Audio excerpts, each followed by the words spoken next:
Jets 24/7, the first two-wheeler local aggregator service, was launched today at Shillong, where electric scooties and an e-auto rickshaw were released by the editor of the Shillong Times, Patricia Mukhim, in the presence of the president of the Shillong Press Club, David O Laitphlang.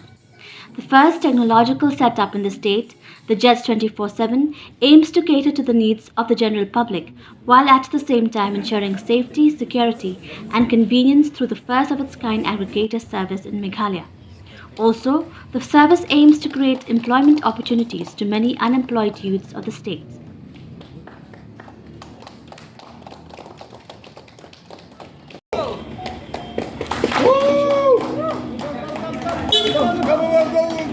Go, guys, go.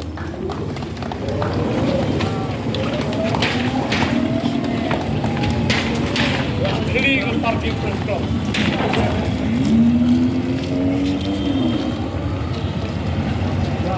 Ia tadi kata 24/7 ni lah sedang hausnam araja Aguar April ban ia kani ka penpoy kani ka si penpoy minta ila shulpor kumba shisnam tam te kajin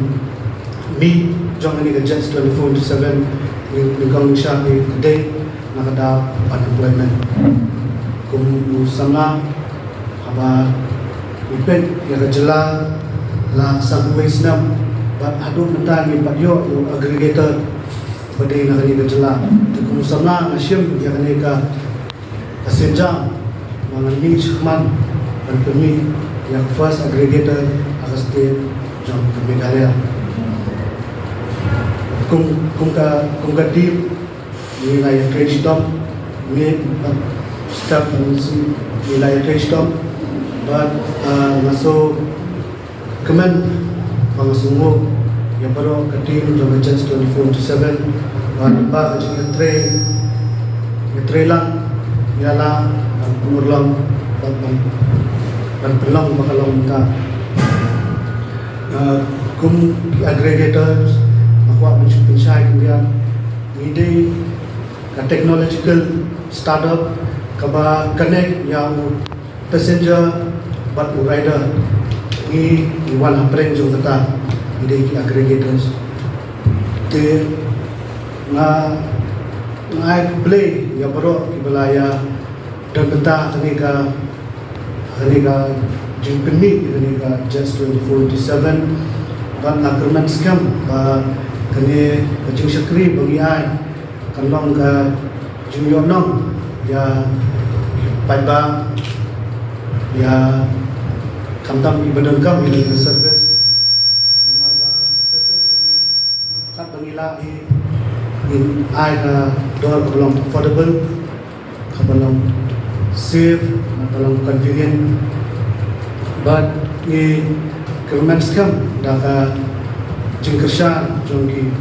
construction kejela Meghalaya nila ban pentelun hakisnam dimanwan ni kan ya kajing kershan jongki pada kenamba nila survive hari business nomor ba dibon ki company na barjala belalong advance bagi balakam ya hari business dari Islam ini kang di sedang di kermen ba dah kecil besar lang